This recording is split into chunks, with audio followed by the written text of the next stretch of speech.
imaginando que sob a bandeira tremulante de cada pirata se escondia um segredo mais arrepiante do que qualquer tesouro escondido sob o convés, que o verdadeiro terror da pirataria não residia na violência ou no roubo, mas nas atrocidades cometidas em segredo, na escuridão e a portas fechadas. Casamentos forçados realizados para o divertimento de tripulações bêbadas, rapazes disfarçados de mulheres mantidos como entretenimento. Os piratas não comandavam apenas os mares. Eles construíam um reino flutuante de terror sexual.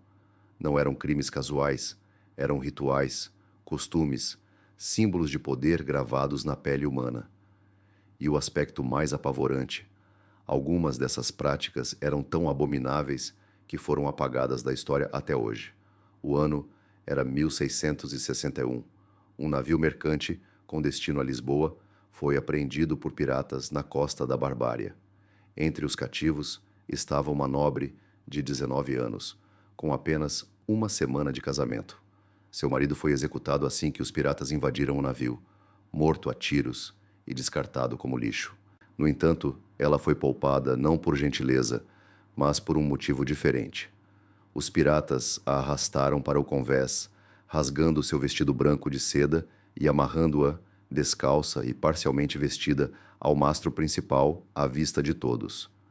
Os que estavam a bordo do navio mercante, agora subjugados e ensanguentados, foram obrigados a assistir. Mulheres e crianças também foram incluídas nessa audiência forçada. As ações dos piratas não eram meramente para entretenimento. Eles estavam realizando um ritual. Esse ritual visava despojá-la de dignidade, posição social e todos os vestígios de civilização em um único movimento rápido. O capitão a anunciou como a Noiva do Mar, um título que soava cerimonial, mas significava propriedade de todos. O que aconteceu em seguida não foi um caos. Foi sistemático, regulado, calculado. Cada pirata, por sua vez, aproximou-se dela, tocando-a e marcando-a, tratando-a como um artefato sagrado. Eles garantiram que ela mantivesse os olhos abertos, permanecesse consciente e que os gritos nunca cessassem. Não se tratava apenas de desejo carnal, era uma forma de combate psicológico, um aviso a todos os cativos a bordo: não há escudo, divindade ou status que ofereça salvação aqui. O código da bandeira negra era a única regra. O corpo da noiva servia de plataforma e sua humilhação se tornava o grito de guerra do pirata. Pirataria não se resumia às histórias romantizadas de rum e riquezas. Era um regime flutuante de terror, onde a agressão sexual não era considerada crime, mas uma forma de comunicação. E isso era apenas o prelúdio. Consentimento era um conceito desconhecido em um navio pirata. Mulheres não eram viajantes, eram saque. Ao apreender uma embarcação, os piratas agiam rapidamente. O ouro e a carga eram levados primeiro. Depois vinham as mulheres. Rotuladas como prêmios, elas eram exibidas diante da tripulação, roubadas de seus nomes, dignidade e essência. Algumas eram leiloadas como troféus de guerra. Outras eram reivindicadas diretamente por oficiais superiores. Não havia discussão, nem voz, nem libertação. A resistência não era bem-vinda. Foi punido. Mulheres que choravam, gritavam ou resistiam eram levadas perante a tripulação para a punição pública. A humilhação era deliberada e severa. Um relato francês relata uma mulher sendo costurada na carcaça de um porco morto e jogada ao mar devido à sua recusa às exigências de um pirata. Outras eram marcadas com ferros em brasa como símbolo de propriedade. Sorrir era obrigatório. Uma carranca podia levar a açoites ou pior. Alguns piratas redigiam contratos rudimentares, com tinta ou manchados de sangue, designando mulheres para membros específicos da tripulação por períodos específicos. 1 semana, 2 semanas, 1 mês. Não eram parcerias, mas sim termos de serviço. As mulheres eram forçadas a limpar, cozinhar e obedecer, muitas vezes sob ameaça de mutilação ou morte. Quando o contrato expirava, elas eram passadas para o próximo homem, seus corpos tratados como turnos de trabalho rotativos. Para os piratas, isso não era crueldade. Era um aspecto normal da vida no mar. Seu código não reconhecia moralidade, apenas poder. O valor de uma mulher era determinado unicamente por sua aparência e obediência. Uma vez a bordo, ela se transformava em um objeto de propriedade. Para sobreviver, ela precisava se adaptar rapidamente, pois a resistência podia ser letal e a obediência era esperada com um sorriso forçado. A bandeira preta significava não apenas crueldade, mas também a falta de alternativas. Em navios piratas, algumas mulheres não eram meramente exploradas, elas eram casadas. Não por afeição ou vínculo legal, mas por meio de cerimônias simuladas, iluminadas por tochas na presença de uma tripulação barulhenta e embriagada. Esses eventos não serviam como matrimônio, mas como afirmações de poder. O capitão pirata proclamava da mulher sua noiva, adornava-a com véus roubados e brindava com rum. Algumas mulheres eram marcadas a ferro, outras tatuadas, marcadas com cicatrizes ou forçadas a usar símbolos que denotavam propriedade. Não havia salvação. Uma vez reivindicada, ela era exibida em cidades portuárias como Tortuga ou Nassau, como uma mercadoria, não como uma companheira. Em público, ela era retratada como sua esposa, mas em particular era tudo menos isso. Todos os dias, ela era submetida a rituais que exigiam subserviência, com a obrigação de preparar refeições, limpar, entreter e gratificar o marido. Resistir não era uma opção. Seu corpo servia como um juramento de lealdade ao marido pirata, que o utilizava para demonstrar sua posição entre os outros piratas. Essas cerimônias não tinham significado legal, mas as repercussões eram duramente reais. Assim que uma mulher se tornava esposa de um pirata, sua existência era anulada. Ela não podia retornar à sua família se ainda tivesse alguma, e a sociedade não a aceitava de volta. Aos olhos de sua cultura, ela era considerada profanada. Aos olhos dos fora da lei, ela era escravizada. Os piratas rotulavam isso de proteção. Diziam que lhe conferia um status único. No entanto, a realidade era mais simples. Era uma prisão adornada com uma aliança de casamento. Ser sua esposa significava que apenas um homem, não muitos, detinha direitos exclusivos sobre o seu sofrimento. Era um disfarce para controle, e não uma cerimônia.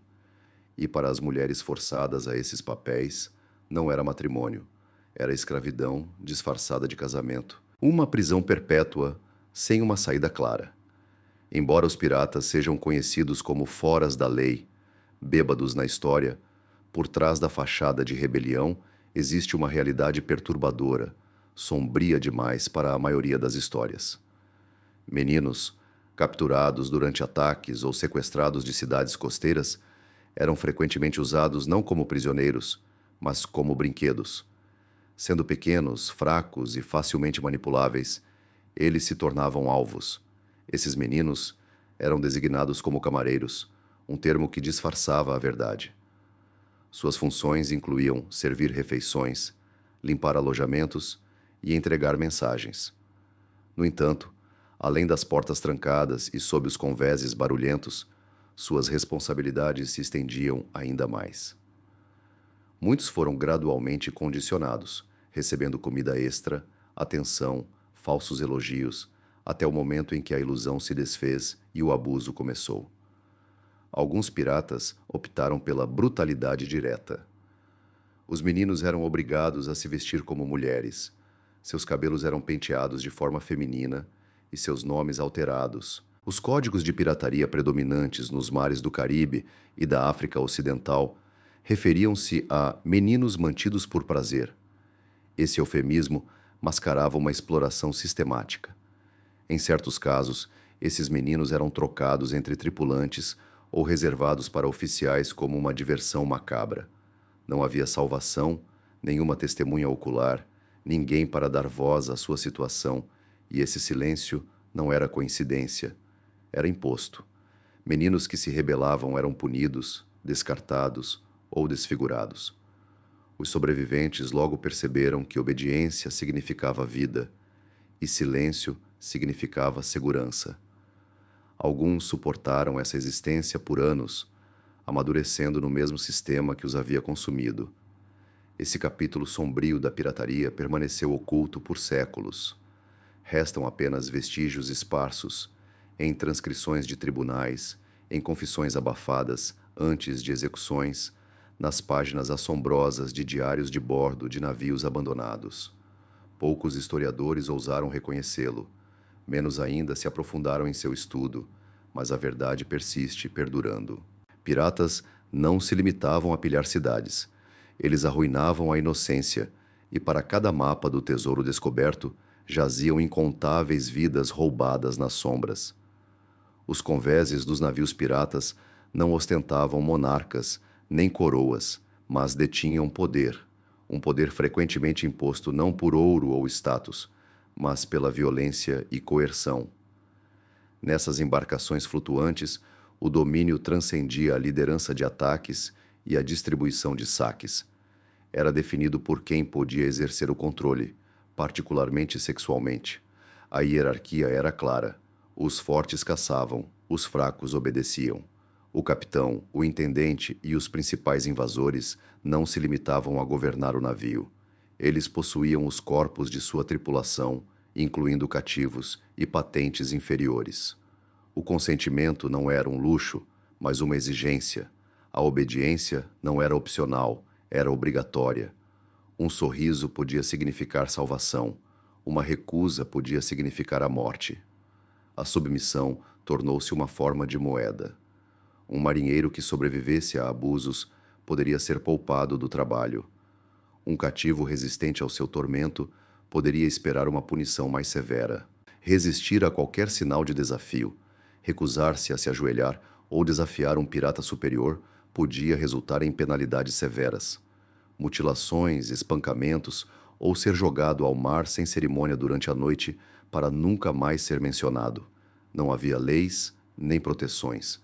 O poder era sempre mutável, mas consistentemente brutal. Mesmo entre piratas, os relacionamentos seguiam esse padrão distorcido. Um ex-camarada que antes compartilhava comida e camaradagem podia se transformar em um predador com uma única promoção. A dominância não era desafiada, era evidência de autoridade.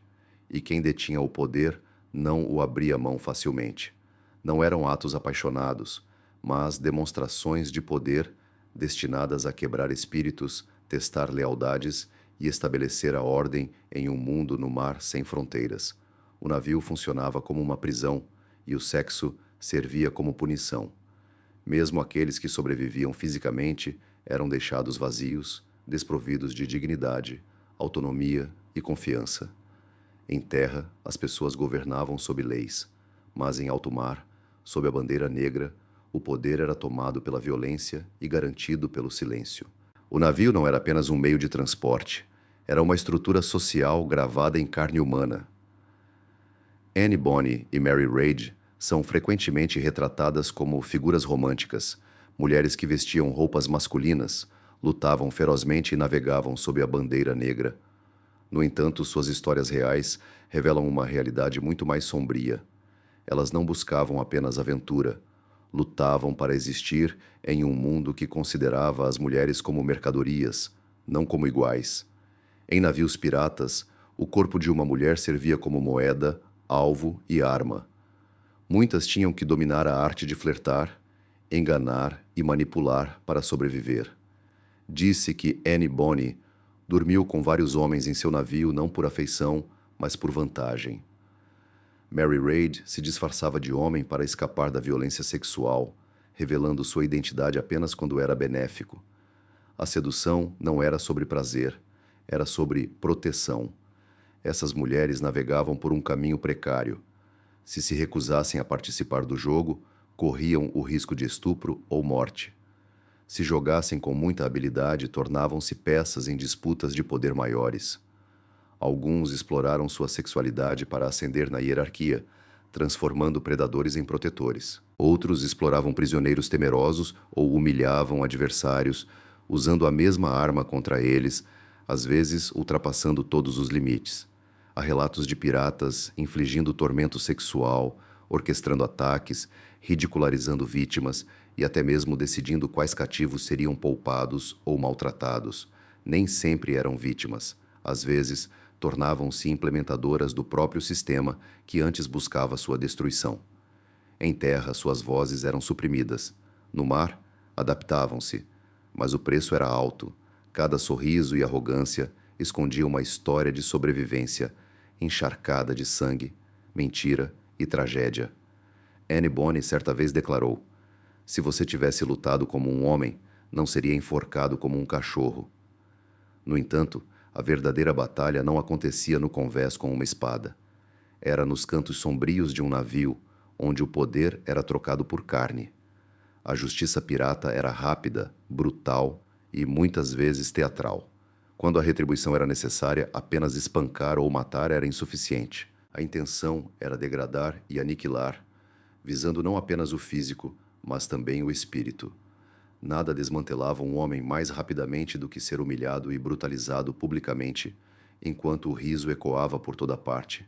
Os amotinados eram frequentemente as vítimas. Um marinheiro que desafiasse ordens ou comandos podia ser içado para o convés principal, despido e amarrado ao mastro. Lá, ele suportava o ridículo, os insultos e as cusparadas, com seus gritos abafados por aplausos embriagados. A mensagem era inequívoca. A desobediência seria retribuída com humilhação. O corpo servia como um cartaz de poder. Escravos que se rebelavam às vezes recebiam punições semelhantes. Os piratas acreditavam que a vergonha durava mais do que a dor. Eles empregavam várias ferramentas, como varas de cana, cordas e até canos de armas, para impor o cumprimento. Esses atos não eram ocultados, eram realizados abertamente. Esperava-se a presença de espectadores. Às vezes a participação era forçada. Até mesmo cativos, oficiais da marinha, piratas rivais ou mercadores podiam ser submetidos a esses espetáculos. Despojados de suas vestimentas, compelidos a mendigar, forçados a se ajoelhar diante daqueles que outrora desprezaram. O objetivo não era a vingança, era a obliteração. Seu poder, masculinidade e honra foram aniquilados publicamente. E quando o álcool fluía, essas punições se transformavam em espetáculos. Grupos zombavam, apostavam na duração da agonia de um homem, festejavam em torno das vítimas como se estivessem em um carnaval. Nesses casos, a fronteira entre justiça e diversão desaparecia.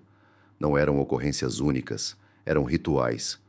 Leis tácitas que ditavam a vida sob a bandeira negra. Piratas não reinavam apenas pelo medo. Eles governavam pela humilhação, porque a dor diminui, mas a lembrança de incontáveis olhares testemunhando o próprio corpo se despedaçar permanece indelével. E essa era a verdadeira sentença pronunciada em alto mar. Em fortalezas piratas como Nassau e Tortuga não havia soberanos. Apenas moedas, rum e corpos. Bordéis não eram apenas predominantes. Eram instituições desregulamentadas, violentas e intrinsecamente ligadas à economia pirata. Esses locais não eram locais de diversão. Em vez disso, serviam como centros de detenção para mercadorias humanas. A maioria eram meninas que haviam se encontrado lá involuntariamente. Mulheres eram traficadas com a mesma eficiência que mercadorias como rum ou armas. Algumas eram compradas diretamente, enquanto outras eram alugadas por breves períodos, como noites, semanas ou indefinidamente. Muitas eram escravizadas ou retiradas de territórios colonizados, perdendo suas identidades no instante em que pisavam na ilha. Piratas compensavam com prata, promessas ou favores. O corpo de uma mulher podia saldar uma dívida, fechar um negócio ou garantir passagem para um navio. Alguns bordéis funcionavam como centros de recrutamento. Um jovem que buscava se juntar a uma tripulação podia receber uma mulher como presente durante sua iniciação. Isso não era um ato de bondade, mas sim um teste de lealdade, domínio e capacidade de consumir sem escrúpulos morais. Aqueles que recusavam eram vistos como fracos. Aqueles que obedeciam tornavam-se parte do sistema. As cafetinas que administravam esses bordéis o faziam com mão de ferro, mas também estavam enredadas. Frequentemente, os cativos aprendiam habilidades de sobrevivência que os transformavam em guardiões, suprimindo qualquer resistência. Escapar era um sonho inatingível. As doenças eram generalizadas, a gravidez não demonstrava piedade e as tentativas de fuga levavam a punições públicas e fatais para as mulheres. Os bordéis não apenas abasteciam os navios, mas também moldavam uma cultura em que o poder era quantificado pelo número de corpos que se podia controlar, ferir ou descartar. Cada visita ao porto significava outro acordo, outro ferimento, outra alma perdida por uma moeda e uma bebida. Em cidades piratas, o sexo não era comprado, era roubado, sem que se perguntasse o que havia sido levado. Uma gravidez em um navio pirata não era celebrada como vida, mas vista como uma maldição. A tripulação não se alegrava com a notícia da gravidez de uma mulher cativa. Em vez disso, entrava em pânico devido às implicações de responsabilidade, permanência e fardo moral, que eram conceitos estranhos sob a bandeira negra. Os piratas não seguiam regras, não reconheciam autoridade, e o conceito de paternidade desafiava seu caos com algo arrepiante. Consequências. As cativas grávidas eram descartadas ou usadas como troféus pelos piratas. O primeiro grupo, com seus corpos devorados pelo mar, antes que alguém pudesse questioná-las, enquanto o segundo servia como prova do domínio pirata, com suas barrigas inchadas, esculpidas com um legado brutal. Essas mulheres eram conduzidas pelos portos, ridicularizadas, forçadas a servir e tratadas como exibições, lembretes vivos do poder pirata. Os descendentes nascidos dessas uniões não tinham direito a nada, destinados a uma vida de obscuridade. Suas histórias chegavam ao fim no silêncio desbotado pelo sol de litorais esquecidos. No entanto, nem todas as cativas grávidas pereciam ou eram usadas como troféu. Algumas eram poupadas, mas viviam com as marcas indeléveis de sua provação. Nascidos em uma existência sem lei, implacáveis demais para a civilização, humanos demais para o bando pirata. Muitos pereceram na infância, outros foram trocados, vendidos ou abandonados em bordéis como dívidas sem valor. Neste mundo sem leis, a vida não começava com o nascimento, começava com a utilidade. Se uma mulher grávida não conseguisse cumprir um propósito, sua história nunca seria contada. As histórias de piratas hoje os retratam como rebeldes espirituosos, ostentando dentes de ouro e risadas ruidosas e regadas a rum. No entanto, sob camadas de mitos que abrangem séculos, encontra-se a dura realidade. Sob tapa-olhos e papagaios, havia um mundo onde sexo não era prazer. Era uma arma, uma ferramenta de terror, um meio de exercer controle. Piratas não roubavam apenas portos, eles roubavam corpos. Eles cultivavam uma cultura onde a dominação sexual, física e psicológica estava entrelaçada em cada ação. Documentos judiciais do século XVII discutem friamente atos não naturais e liberdades brutais tomadas com cativos. Diários recuperados sugerem noites que é melhor não descrever. Os sussurros dos sobreviventes sugerem rituais assombrosos, horríveis demais para serem divulgados. A verdade não desapareceu, foi ocultada devido à sua natureza insuportável. Não se tratava de atos espontâneos de raiva, mas de padrões bem organizados de violência. Em cada embarcação, prevalecia uma estrutura de poder, imposta não apenas por espadas, mas também pelo silêncio. Cativos eram alocados, trocados ou rejeitados, meninos transformados em posses. Mulheres enfrentavam punições por expressões consideradas inapropriadas, como sorrir pouco ou chorar excessivamente. A relação sexual não era afetuosa, era tática. O terror servia como método de controle, e, no entanto, as histórias perduram. Tesouros a serem encontrados, fugas ousadas, brigas de bêbados. No entanto, os mapas do tesouro autênticos, aqueles nunca desenhados, levam a ilhas esquecidas, covas rasas e naufrágios submersos. Lugares onde o X não significa ouro, mas algo muito mais denso. Essas histórias não estão nos livros de história. Eles habitam os cantos escuros, compartilhados entre antigos documentos judiciais, ossos desgastados pelo tempo e artefatos que os museus não exibem, mas eles existem. Sob sua influência, as tradições que perpetuamos e as verdades que ocultamos reverberam até hoje. Sob a bandeira sinistra, nenhuma santidade foi poupada, nem a vida, nem o afeto, nem as lembranças. Parece que certos mistérios estavam destinados a permanecer desconhecidos.